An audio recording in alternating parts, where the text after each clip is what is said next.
முன்னணி சார்பில் 103 விநாயகர் சிலைகளை நகரின் முக்கிய சாலைகள் வழியாக செண்ட மேளங்கள் முழங்க கோலாகலமாக எடுத்து சென்று உதகை அடுத்த காமராஜர் அணையில் கரைப்பு. கடந்த 27ஆம் தேதி நாடு முழுவதும் விநாயகர் சதுர்த்தி வெகு விமர்சையாக கொண்டாடப்பட்டது. இதனைத் தொடர்ந்து நீலகிரி மாவட்டத்தில் 512 விநாயகர் சிலைகள் பிரதிஷ்டை செய்யப்பட்டு சிறப்பு பூஜைகள் நடைபெற்று வந்தன. இதனைத் தொடர்ந்து நேற்று சிவசேனா மற்றும் விஸ்வ இந்து பரிஷத்து சார்பில் 53 விநாயகர் சிலைகள் ஊர்வலமாக எடுத்து சென்று காமராஜர் அணையில் கரைக்கப்பட்டது. இதனைத் தொடர்ந்து இன்று இந்து முன்னணி சார்பில் சேரிங்கிராஸ் பகுதியில் செண்டை மேளங்கள் முழங்க துவங்கிய விநாயகர் விசர்ஜன ஊர்வலம் நடைபெற்றது. இந்த விநாயகர் விசர்ஜன ஊர்வலத்தை இந்து முன்னணி மாநில இளைஞரணி செயலாளர் CP சண்முகம் துவங்கி வைத்தார். நகரின் முக்கிய சாலைகளான கமர்ஷியல் காபி ஆஃப் சதுக்கம், ப்ளூ மவுண்டன், மெயின் பஜார் வழியாக மத்திய பேருந்து நிலையம் வரை ஊர்வலமாக சென்றடைந்தது. அங்கிருந்து வாகனங்கள் மூலம் உதகை அடுத்த காமராஜர் அணைக்கு 103 சிலைகள் எடுத்து செல்லப்பட்டு அணையில் கரைக்கப்பட்டது. விநாயகர் சிலைகள் விசர்ஜன ஊர்வலத்தை உதகையில் இருபுறமும் மக்கள் கூடி நின்று விநாயகரை வழிபட்டனர். விநாயகர் சிலை ஊர்வலத்தை முன்னிட்டு மாவட்ட காவல்துறை கண்காணிப்பாளர் NS நிஷா தலைமையில் நகரில் பலத்த போலீஸ் பாதுகாப்பு போடப்பட்டிருந்தது. இதேபோல் இந்து முன்னணி சார்பில் கூடலூர் மற்றும் பந்தலூரில் 144 விநாயகர் சிலைகள் ஊர்வலமாக எடுத்து சென்று இரும்பு பால மாற்றுப் பகுதியில் கரைக்கப்பட்டன.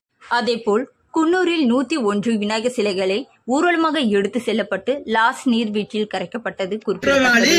ஞானசேகரன் குடியிருக்கிறான். நம்முடைய சாமி, நம்முடைய கோயில், அதனுடைய சொத்து, அதனுடைய இடத்துல சந்தோஷம் சார். இதே முதலமைச்சர் பக்கத்துல சர்ச் இருக்குது, அங்க கேக் ஊட்டுறான் கிறிஸ்துமஸ்ங்கிற பேர்ல, அதுக்கு போறாரு. எப்ப சார் ஒரு கோயிலுக்காவது நம்முடைய முதலமைச்சர் வந்தாரா சார்? நீங்க கூட்டிட்டு வந்தீங்களா சார்? சரி, மசூதி இருக்குது, ரம்ஜான் நடக்குது, கஞ்சி கொடுக்கலாம், குடிக்காத போய் எப்பாவது ஒரு நாள் இங்க வந்து ஏதாவது அபிஷேகம் சாப்பிட்டு பாரு சார், ஒரு பிரசாதம் சாப்பிட்டு பாரு சார், கூட்டிட்டு வந்தீங்களா சார்? 3345 கோயிலுக்கு கும்பாபிஷேகம் பண்ணீங்களே, எப்ப சார் முதலமைச்சர் வந்தாரு? உங்களுக்கு மட்டுமில்ல, எங்களுக்கு தான் முதலமைச்சர். நீங்க சொல்றீங்கல்ல, முஸ்லீமுடைய நிகழ்ச்சிக்கு போறீங்க, கோயில் விசேஷத்துக்கு போறீங்க, கிறிஸ்தவனுடைய கோயில் விசேஷத்துக்கு போறீங்க. எங்க கோயில் விசேஷம் கும்பாபிஷேகம் ஏன் சார் வரல?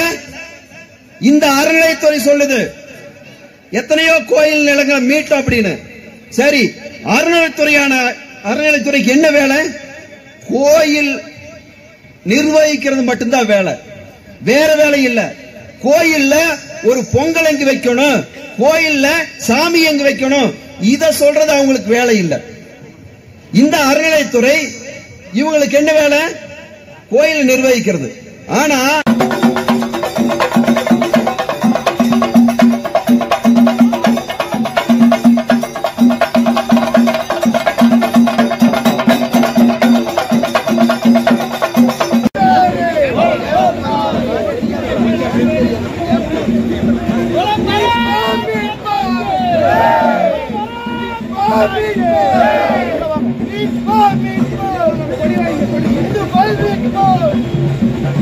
Hare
நடக்குது